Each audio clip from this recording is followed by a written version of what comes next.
Hi everyone and welcome to our new Ask the Expert webinar.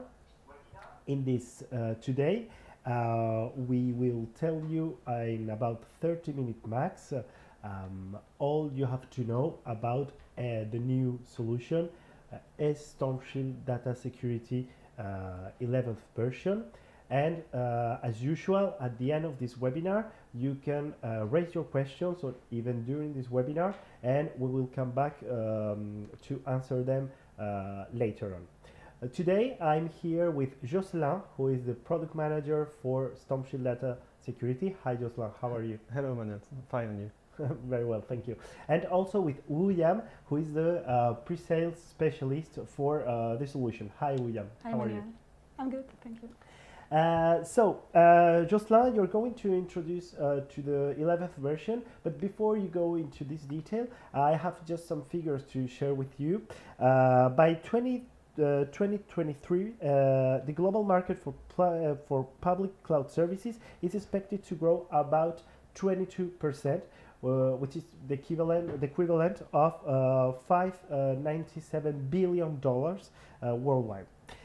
We can see that actually the migration to the cloud includes the company with in sensitive industries, okay, and also the notion of sovereignty or data sovereignty is very important. It's a key issue. With that in mind, with this context, Stormshield has developed its own solution for all the cryptography purposes. And the team, the R&D team, has been developing this solution for about 3 years, and also the customers would able to share their feedback in order to meet their needs. Jocelyn, with all this content, what can you tell us about that? I mean, how did SDS come about in that case? Yeah, totally. Based on what you said, we choose to improve the product by a huge improvement for us, Yes. which is main changes of the approach of the encryption, which is the SaaS approach for the admin tool, and the capability to encrypt locally on the synchronization tool like Office 365, OneDrive, and SharePoint. And it's why we changed the baseline of the product to protect your data wherever it is, Yes. which is the new approach which expand all the features of the product. Also, I'd like just to introduce the agenda. So, like you said, you're telling us about the SDS v11. Also, we'll talk about some use cases for you. We will jump also into the roadmap to see what's next to come. And finally, we will talk about the user one. In that case, by the way, what is new? I mean, the new major points in the 11th version. Based on our discussion, we did, I would say, 2 new features and 2 improvements based on that feature. The first one is to change the approach of the administration of the product to go from the on-premise solution to the cloud solution, which is a great benefit for the customer to don't have anything to deploy on premises to manage the solution. And the new other feature is the cloud approach on the agent to be able to encrypt transparently for the end user in the synchronization tool. And based on that 2 main features, we have did some improvement on the file component to be compatible with the share component to use the same file format, and the capability for our API, which is called the connector, to manage, when I say manage, to communicate with the other solution on the user side through the API of the encryption features. In practical terms, I mean, how does this translate it to a major product release in that case? In that case, we have identified 4 main key points for our customer, which are the expand of the feature. We have a more wider features for the end user, which is allow the customer to go to the on-premise protection, locally protection, server file protection, to the cloud, to the mail in one unique product. Yes. The transparency, we already want to give the capability for the user to use the product without any issues. For the administrator, we try to provide a product which is really better to be deployed and to have a better administration solution for them. Okay, that's very good, and we can see all the key points. What about the fact that, I mean, the different problems that we have faced with the different kind of customers? Houyame, what can you tell us? In fact, SDS version 11 comes with answers to real customers' issues. Knowing that the use of the old SDS version 10, requires the deployment of a server on-premise on the customer's infrastructure. This server is used to manage the solution, and it requires also the use of Internet Explorer browser with Control ActiveX enabled.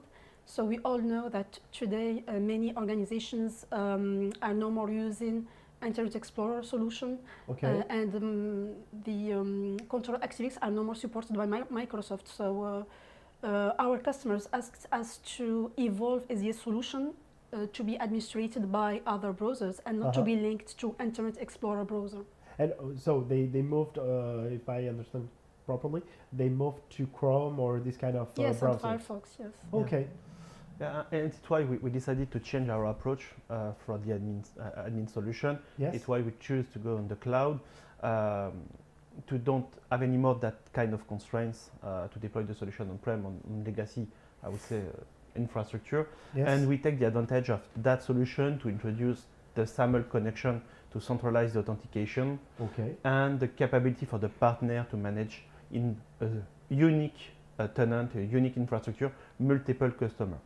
In that way, we have improved the security policy to be readable by the administrator, which was not the case in the past, and which is really more efficient for the administrator to understand how to administrate and how to deploy that security policy.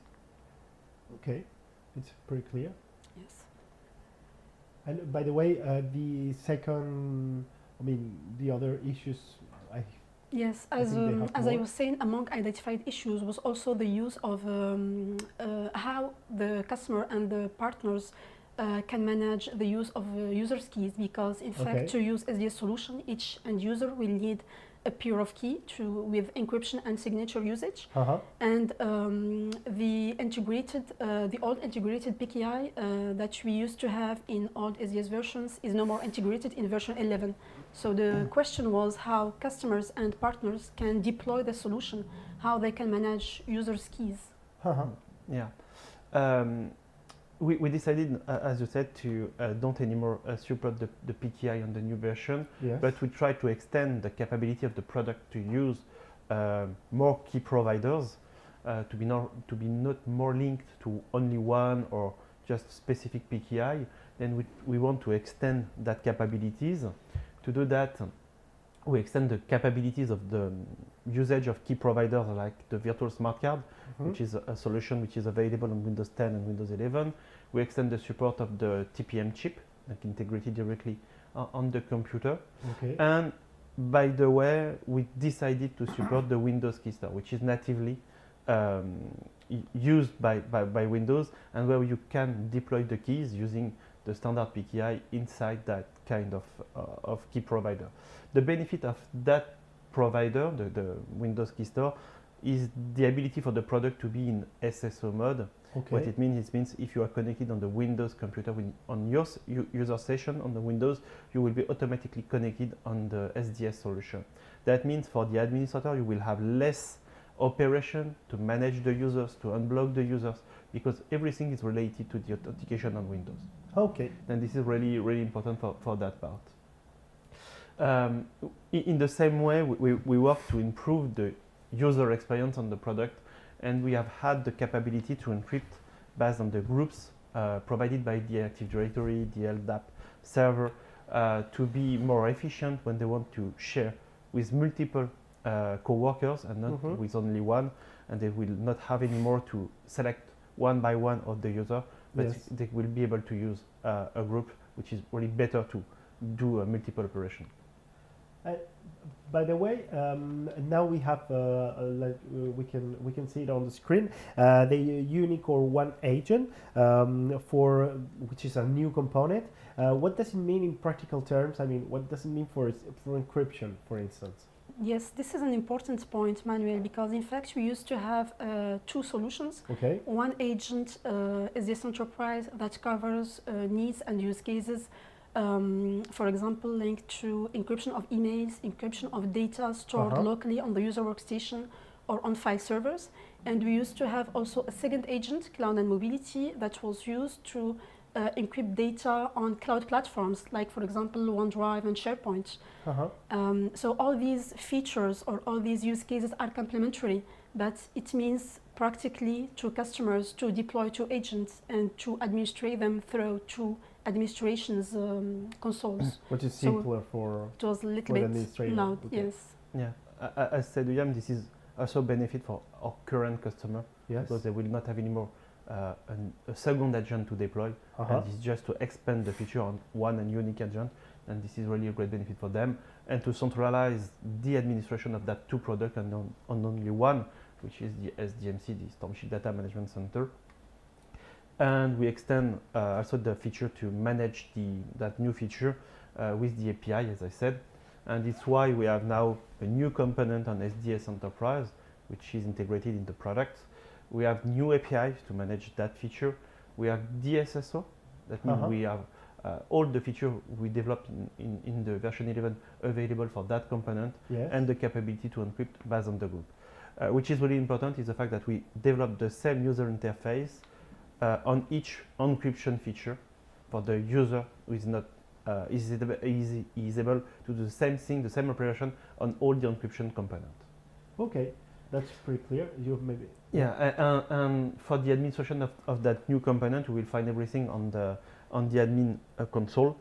You will be able to define centralized rule. For example, some of our customer prospects use OneDrive to synchronize my documents, and they want that everything going inside my documents is encrypted. Then you will be able to define centralized rule, and you will be able to give the capability for the end user to define security rule on specific folder by himself, and to be able to share with other users. And the last feature added is the capability with the API to use the product. That means you will be able to define rules, you will be able to define coworkers, to remove coworkers, to remove rules. And thank you for all this information, guys. In that case, what are the future for this new solution? Maybe you can talk about the roadmap and see what's going to happen next. We'll see for now the short term. We're still defining the roadmap, but for the short term, we released this week an improvement on the version 11, which is why it's 1.0.1. It's just a small improvement on the virtual smart card. We support a specific algorithm for the virtual smart card, and the next step is the 11.1, which contains for now 3 main features, which are the capabilities to centralize the logs in syslogs, because for now we are only on event logs. The capability to exchange outside of the company with some coworkers who don't have the solution, but they have keys, and you don't want them to buy the product, or they're not able to buy the product. Then we are currently defining and developing a freeware solution based on certificates and not only on password, then to have a more high level of security. And we will add a new algorithm for the disk encryption to be more actual. And we have more TBC features. Yes, we have to define what added feature we would like to add in the version 11.1, and this is something that we are closely working with our customer during a user club, and this is something that we have to define during that month. Okay, and what about the fact that now we are launching the 11th version? What about the 10th version? What about the other version that we have in this is a good question, Manuel, because this is something that it's important for our customer to know where is the version 11, where is the version 10, and where we're going with these 2 versions. The version 10 is our LTSB version, our long-term support branch. This is a version which was developed a while ago, and the end of support is planned for mid-2025. We don't do any new feature on that version, new improvement. We just do maintenance and support on that version. The new one is the version 11. As I said, we plan the 11.1 for the first half of next year. The second half of next year, which will be the 11.2. The main, I will say, target of that version is our first step for the multi-devices.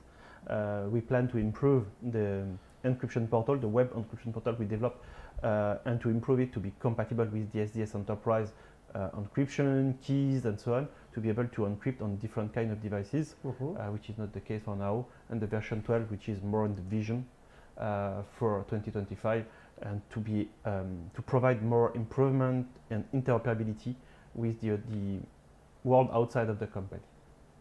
And the last thing which is important for our customer is the certification and the qualification of the product. We start the renewal of the certification of the qualification of the product in June last year. We are still in process. We hope to have some steps visible in the next months on the website of the ANSI, but it's quite complex to have visibility on the delay of the achievement of the kind of certification. secret with all this process. So Yeah, maybe we can't manage everything because we are not only we are not alone to do it, and we depend on other companies.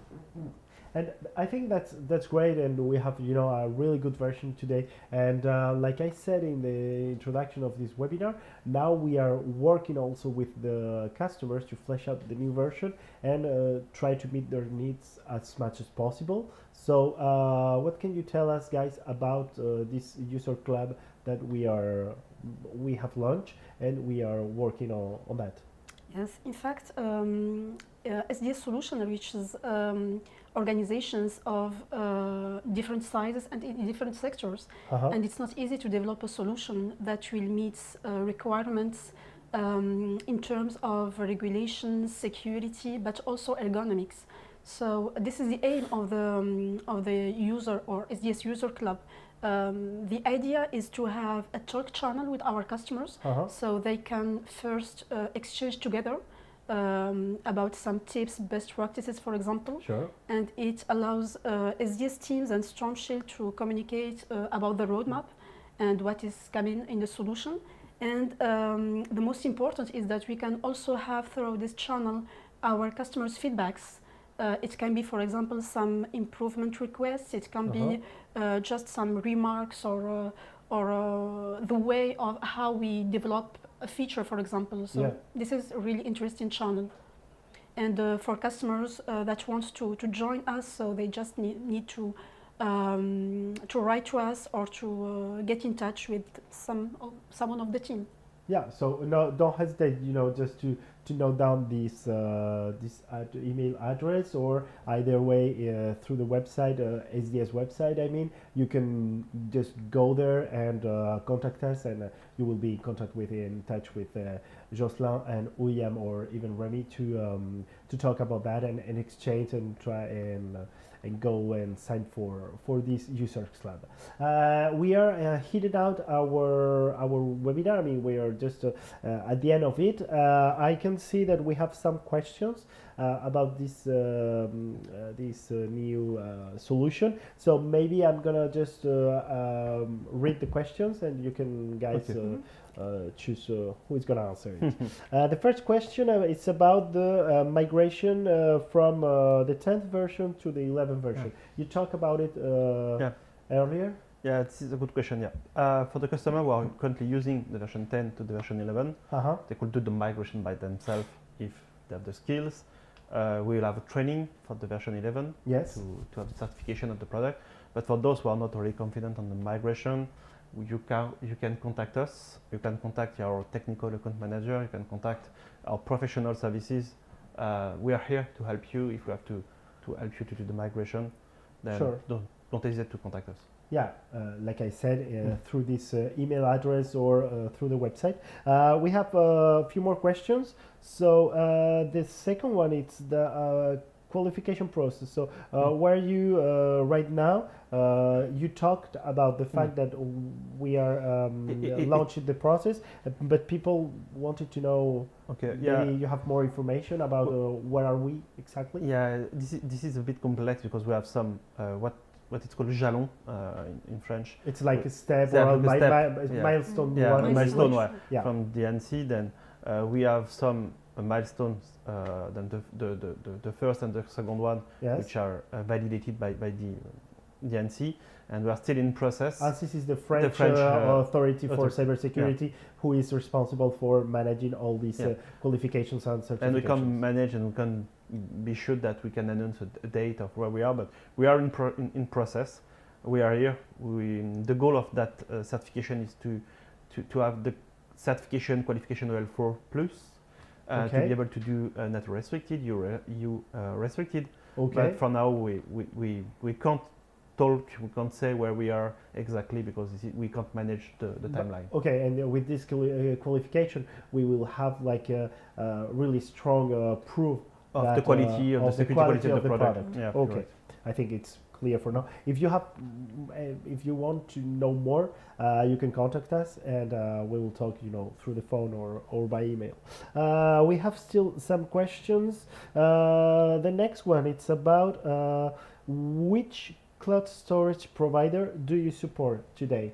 Today, SDS Solutions supports natively cloud platforms or cloud storage like OneDrive, SharePoint, Dropbox, OneDrive. So by supporting natively these platforms means that the SDS agent will detect the synchronizer, the driver, directly the driver, so that the end user can apply, for example, some automatic encryption rule on the whole platform or only some folders.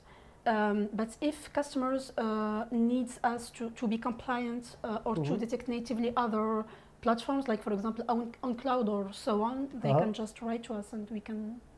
You can try to develop that in the next version. Okay, that. If it's clear enough for you, or you can write down. I have another question. Where can I find all the information? I think our customer is talking about the fact that maybe you have like a knowledge base or something like that. Yes. Houyame, yes. So the Stormshield Data Security or SDS documentation can be found on the official website of Stormshield. Yes. Documentation, and so we can find some administration guide, user guide, some advanced tips for configuration, etc. And we have also the knowledge base that can be accessible for our customers. Besides a YouTube channel where we publish sometimes some videos. It can be demonstration videos, it can be some use cases, some tips. Yes, that's correct, and I can testify because I'm on the YouTube page. So don't hesitate to go to also to the YouTube page or from Stormshield, and you'll have all the information and, like you said, all the demonstration videos. For now, I don't have any more questions. Maybe we can just wait a few seconds, and maybe someone is writing down. So I think it's quite good to have all these new features to provide some good services for our customers. Okay, it seems fine for me. So in that case, I just have to say that if you need any information about the new version 11 of Stormshield Data Security, please don't hesitate to write to us and contact either Jocelyn, Houyame, or our sales rep, Rémi. And they will be pleased to talk to you and exchange. And if you want to go to this user club, you can also write us in order to sign in. For my part, I think it's fine. We don't have any more questions, so we can close this and end this webinar. It was a pleasure for me, and thank you, Jocelyn. Thank you, Houyame, for your time and your expertise on this subject. For my side, I just have to tell you bye and see you in the next As the Expert show. Thank you. Bye.